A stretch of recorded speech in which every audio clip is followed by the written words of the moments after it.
prevention work, which is our hotline and our shelter and our community-based services, where we work with individuals and families who are experiencing domestic violence. We provide a safe space, whether that's our program or our actual shelter, where they can do the healing that they need to do, get the support that they need, and move on and reach beyond domestic violence. We also do advocacy, both individual advocacy with the people we serve, and also systems advocacy, where we're advocating with hospitals, with first responders, with schools, with police, to help people understand domestic violence and the challenges associated with it. The other area of our work is prevention work. We work in schools, a lot in schools, and with young people around understanding what healthy relationships are. And then we also do prevention work through a community organizing model. Right now we're doing that in Waltham, and it's been really successful. We just came off of our second annual Say Hi Week. We believe that reducing isolation and building community is a way to be safer. So I encourage people to check out reachma.org. And once someone's filled out an application, they'd have a meeting with someone in our office to talk about what they're interested in doing. And if those are direct service opportunities, answering our hotline, working in the shelter, then they would be invited to take our training, which is actually 35 hours of training, which is really important for doing this work, not only so that you can do it in an informed way, but we also have something called domestic violence counselor privilege, which protects the information that people share with us, which is really important for their safety. My name is Frances Antonelli, and this is my daughter, Rebecca Antonelli. Hi. And we first got into scuba diving with Rebecca when she wanted to get certified with a PADI certification for scuba diving.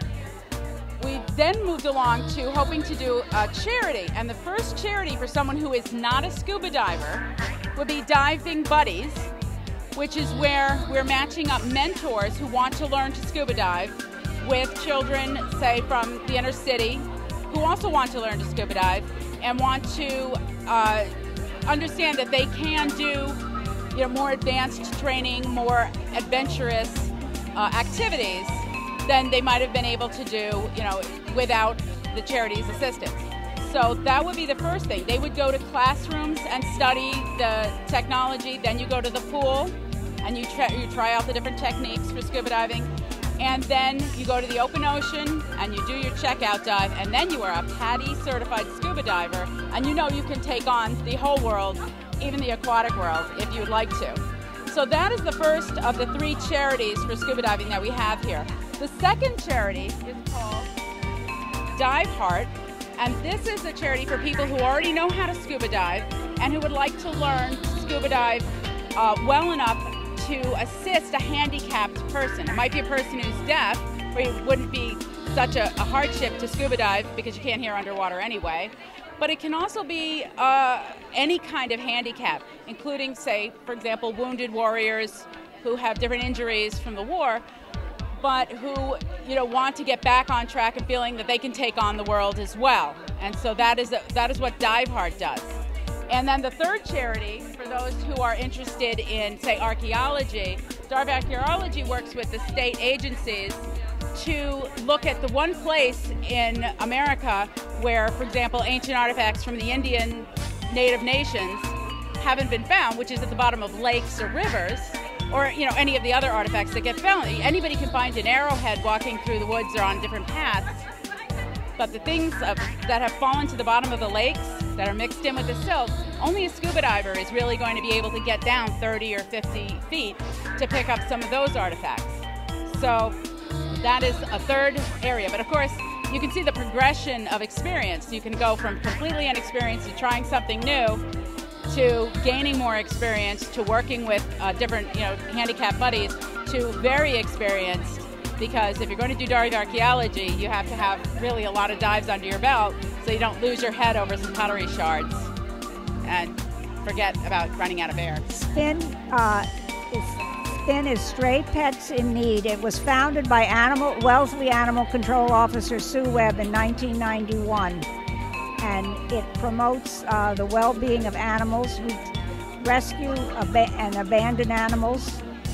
They stay at our shelter, which is located on Overbrook Terrace.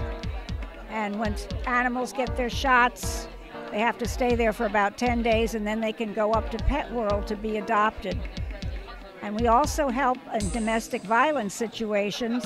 If a person has to leave a home because of violence and they can't take their animal to the shelter, SPIN will find a place, safe place for the animal. We help seniors by taking them, giving them rides to the vets. We also help Girl Scouts, Boy Scouts to promote their animal well-being. They come and do work at volunteer days, actually, at the shelter. Website is on, it's straypetsinneed.info. Go to that and it will tell you how you can volunteer or give us a call. Why did you come down here today? So me and my mom could volunteer.